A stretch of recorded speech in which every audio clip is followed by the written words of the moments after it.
Since the release of a certain children's film that I can't mention the name of, clownfish have become an incredibly popular and sought-after aquarium fish. In fact, when that movie was released, we saw a huge surge in the industry of new hobbyists getting into keeping marine or saltwater aquariums. In fact, those that didn't want to keep those aquariums because they seemed intimidating went over to freshwater. In general, that movie is responsible for all kinds of new aquarium owners.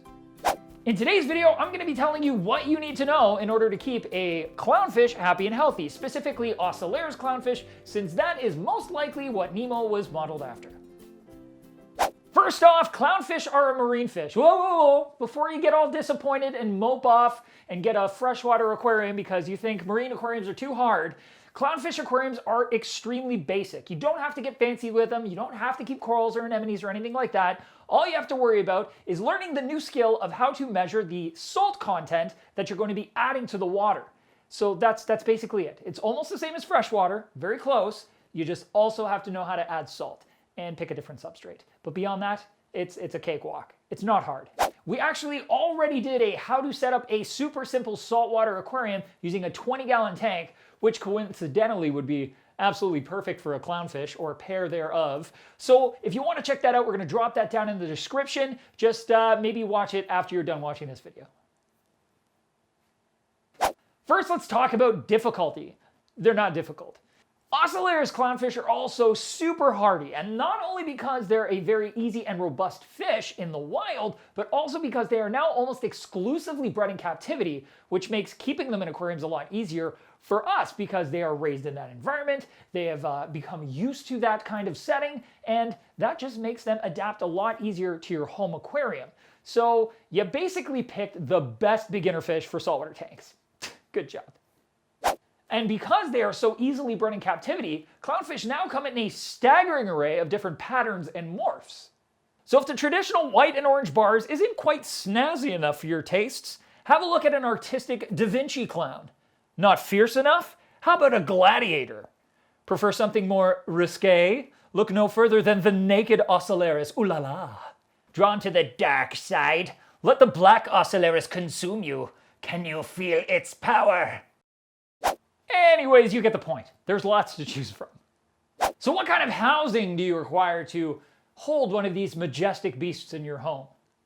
Well, Ocellaris clowns do get about 3 inches long as adults, so for a single clown or a pair, you'd want at least 20 gallons. Keep in mind that if you go a bit larger, around 30 gallons let's say, it'll take longer for the fish to foul the water and you will ultimately have an easier time keeping the parameters stable. Also affords you more space for another tank mate if you so choose to add another fish. Do make sure it's not another clownfish though, because they don't quite get along so well with a third wheel, or a fourth wheel, or a fifth wheel. I think you get the idea. They don't like wheels.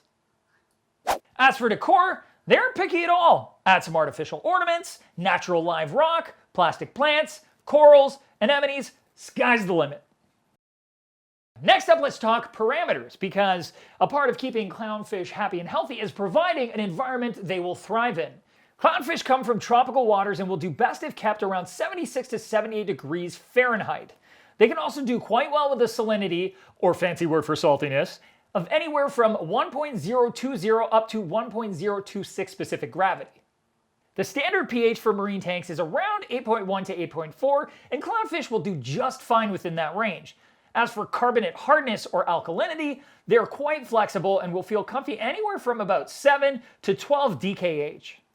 They aren't particularly sensitive to nitrates, so even if you let them creep up a bit, chances are they'll be okay. That said, maintaining nitrates at 20 ppm or below is definitely optimal. Clownfish are going to get hungry, like most things that are alive. So what's on the menu for your clownfish, you say? What do you feed them? What do you offer to them? Clownfish aren't picky eaters. They're omnivorous and readily accept anything from marine formula flakes and pellets to frozen meaty foods and even sheets of seaweed. So, more or less, they'll eat almost anything you offer them.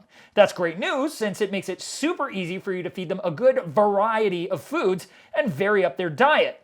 I usually use a staple marine pellet food, a garlic-enhanced flake food, and then frozen mysis on occasion as a treat. So how often should they eat? You can feed once daily or break up their feedings into 2 smaller portions spread throughout the day. If you break up the feedings, you can easily do pellets in the morning and flakes in the afternoon, then once or twice a week, that lovely mysis. They should eat all of the food you put in the aquarium within 1 minute. If there is any leftover food, feed less next time to avoid wasted food breaking down in the aquarium, which can cause excess nitrates. If you're going to feed your clowns once a day, you can feed small amounts of food for a total of 3 minutes. That way they have a good opportunity to get lots of food into their system and stock up those tummies for the course of the day. It's a common misconception that clowns have to have corals or anemones in with them in order for them to thrive, but that is simply not true. You don't have to add complication to the whole process of keeping clownfish by also having to learn how to keep corals and anemones and have proper lighting for those and so on and so forth. You don't have to do that. The clowns are going to be just as happy and thrive even without those things. And most clownfish in captivity, they've been bred and raised in tanks, and they've never ever seen an anemone in their life, so they really don't mind. You shouldn't have to feel bad about that, and I'm just letting you know, you don't. They're gonna love your tank. Sans corals, they won't care. They just want you to love them. Beyond that, caring for clowns is extremely straightforward. Test the water periodically like you would on any aquarium, and do water changes like you would on any aquarium.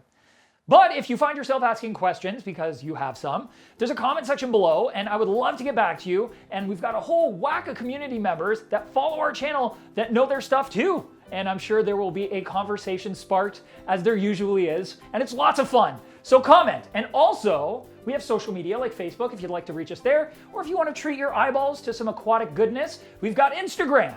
And don't forget to sub up, because we have all kinds of cool stuff hitting our channel all the time. Lots of neat little projects coming out, and we have a ton of other videos we've already shot to help you get knowledged up on the aquarium keepings. And as always, keep on tanking with clownfish, like from the movie that I can't mention for obvious reasons. But the name I think I can mention because it's just a name, and I could be referring to anything. Like that guy I met once named Nemo who had a special fin. Don't sue me. Drawn to the dark side. I gotta do that better. Drawn to the dark side. Dark side. Cue me in here, Brian. Where am I going? Dark side. Wait. Dark side. No. How do I do this? Give me a dark side of the force. I'm trying to sound like a Sith Lord here, buddy.